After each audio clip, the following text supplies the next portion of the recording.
Scott's been on for many years and has done a great thing and provided a great service for everyone in the city of Long Beach. I hate that he's gone. He's traveling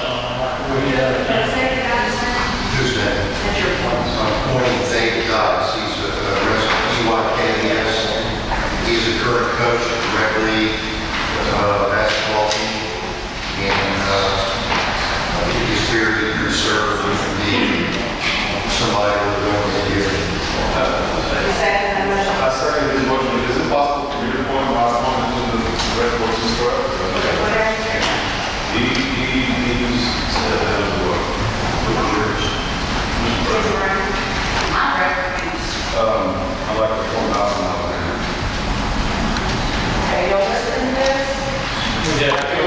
We have full point. His guy, the regular, is also stepped down, and he is appointing Malcolm Alexander to serve on regular. So that's full point. Please, We have a second on the nomination. yes. Ms. Anderson? Yes, I second. All in favor? Opposed, motion carries. Okay. New business. Request to hang banners for Baptist Church Long Beach for Jason Bible students. So moved. All right, all in favor? I put Ms. Anderson in the motion and several contracts, correct? Okay, all in favor? Opposed, motion carries.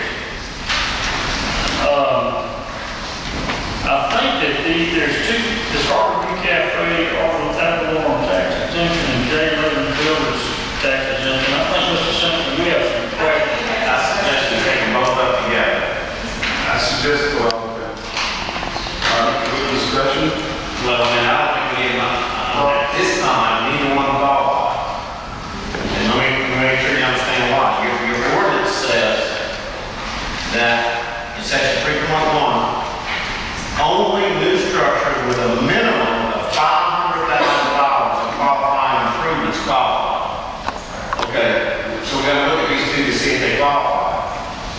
The only information that the applicants gave us was building permits. One of them is $208,000, the other one is $365,000. That's the only information we get, neither one qualifies. I have one question. I've been working on this. For instance, one of the businesses said, you know, that when they applied for their permit, that was the evaluation of work that kind of said, on permit, $280,000. The actual cost of the construction, they can produce documents, contracts, and so forth and so on, exceed that amount and exceed $500,000. Now, my question is, if that's the case, and if they have application contracts from their contractors on buildings, so if they exceed that amount, in fact, another $500,000, do they need to pay permit fees now on that amount instead of the amount that was evaluation on the permit? That question came up. Should we pay more on permit because it went over?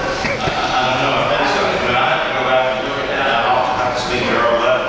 I know. Or is this something that really needs to be repairs and the taxes every year and say, this is what we're assessing these buildings? Well, see, there's, you know, this question, when I start looking at this, I'm not sure. It says $500,000 from qualifying improvements. It's qualifying improvements. Now, if somebody spends $700,000 on a property, no doubt they spend the money to make improvements. But town authority comes in here and assesses value, and he only gives them $490,000 in increased assessed value. What do you guys want to look at? The actual cash investment, or what town authority said was the increase in value? I'm not so sure. You guys say, hey, the $700,000 counts. On the other hand, so what I'm saying is, maybe you want to look at exactly what they invest. Because on the other hand, somebody might invest $300,000 cash, but when town authority looks at it, he might say, oh man, you got an increased value of $600,000.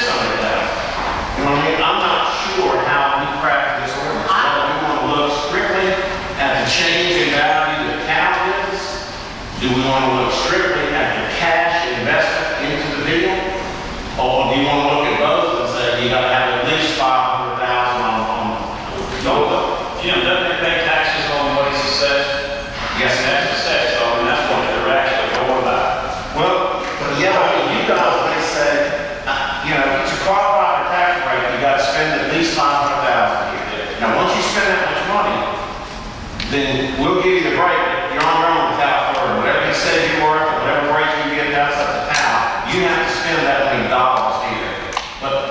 And that will take you out of the assessment business of saying how much is it worth. The loophole is what's the definition of qualifying. Well, that's right. We don't have that really. Then could we not do a comment either or?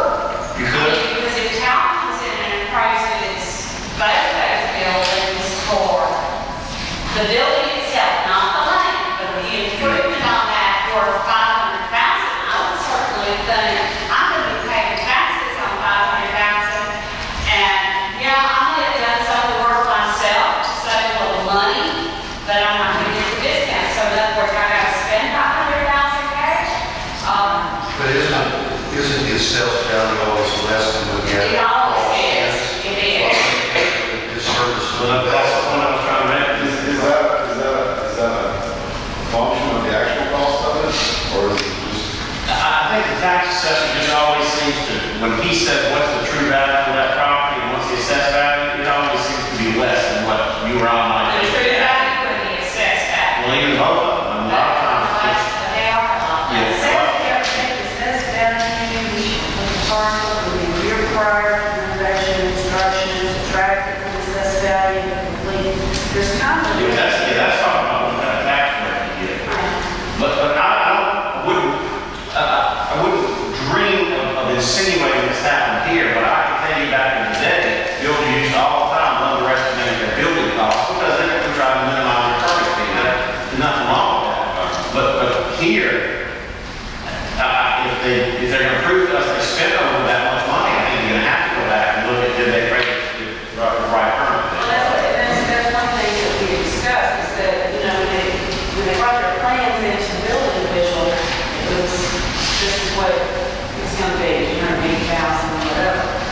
But then, you get change orders, you get, well, we're doing this, let's do that, and the price keeps going up.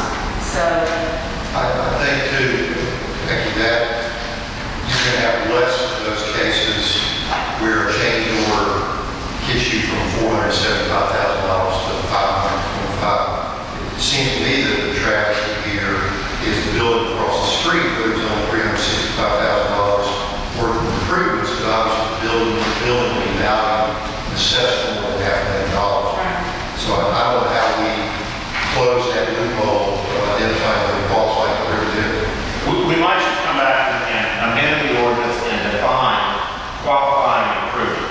Your choices are any improvement, regardless of what the tax assessor says it's worth, it costs over $500,000.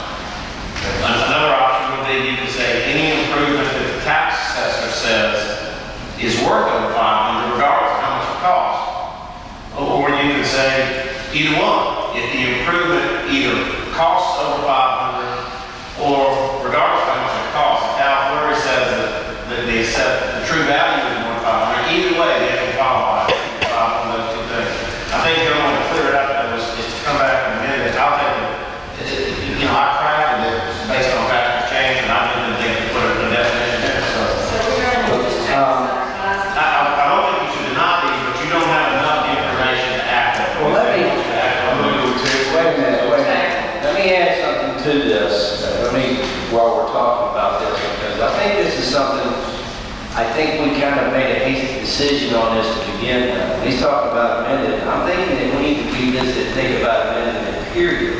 Because the same reason that I did not want to accept the townhouses out there, because I did not believe it created a fair and balanced market to the other competitors. And I think we've got the same situation. Not only that, we are going to lose a lot of tax dollars out of the businesses down here. And I'm not trying, I hate to say that because I know many of them are friends of mine, but the bottom line is, for 7 years, we're already quite a dilemma in our city with the fact that we don't have a lot of business coming to us. And so we need somebody to put the numbers to just how much we are going to be losing in the next 7 years, just amongst those businesses that we have. Because there again, as I say, the ones who have been in existence here, been paying the taxes, they're not getting the breaks unless they improve upon their property. And the ones that are getting, the ones that were already coming in here, not that that's, I commend them for building here, but we need to take the tax dollars and keep up the city, the street, the things to keep the people coming here, the tax dollars that they would pay. And just tell them out of good faith, we need to make sure we maintain our streets so we can keep the businesses coming. Something for us to think about. I really think we need to revisit that because I know Pastor Shan's doing it, others are doing it, but I don't think we're in a position to be bargaining with doing this 7-year abatement. Either that or reduce it down to maybe 3 or 4 years. I disagree, and the reason is this, because what this does is encourage developers to come down here and give them a little extra incentive to want to build. But, and I know you noticed too, Ronnie, but on any given weeknight or weekend day or weekend night, the traffic that the 2 restaurants have generated right now are benefiting the other businesses. I think the people that go down there and spend money, they're spending money up there in the street, and these new restaurants are what's attracting people back downtown, as will the town region get up and running. And the more people are down there spending money, the more we get in sales tax. So I understand. Well, I don't think they have, we'd have to talk to the other businesses too, the ones that I've spoken to, if there has been an increase, but we'll see. What do you think other businesses? Another restaurant. I'd like to speak to some of the other ones that do this, increase their business. Oh, you mean like getting across the tracks and all that? Well, I'm talking about. Oh, right here on the street. Yeah. Or, whether it be little ratings or whether it's. Well, this tax abatement area is like, see, crime and deficit in the audience. But Gus, he'll be a player in this. It's all in this area that we've included, so, I mean, it's not just this street. I understand, but what we're seeing here, the fact that we don't have businesses coming along these, I'm afraid we can't even maintain the areas where they're living these nice buildings. I mean, like us worried about how we're gonna do these power heads, and we We can't even do the flower beds. How we gonna maintain our roads for them and keep them nice and everything else? But I'm saying is I don't want them, I want them to have the opportunity to have the abatement, but at the same time, if we can't provide them with the essentials to go along with it, we're doing them an injustice. So that's just my point about it. We can do it. I just want to. all right, we probably need to talk. Let's get back to JL Investment, Bowles Restaurant. On the construction permit, it said they want building shell only. Build out will require additional reviews. So all they would do basically for $365,000 when they built Bowles Restaurant was to put the shell only. All. No, $365,000. So what I'm saying is, when he finished out of pocket, it was about $575,000 out of pocket. So what I'm saying, I want to make sure that we don't shun these developers in any way at all coming to our city. We think that as far as upkeep on their things, we're going to handle that. We're going to find a way to handle that. So, one way or another, it's going to happen. Gary, I know that. What I'm getting at is that we got to stay with 7 years. Every city on the coast is for 7 years. If we try to go lower, we will be doing the disservice.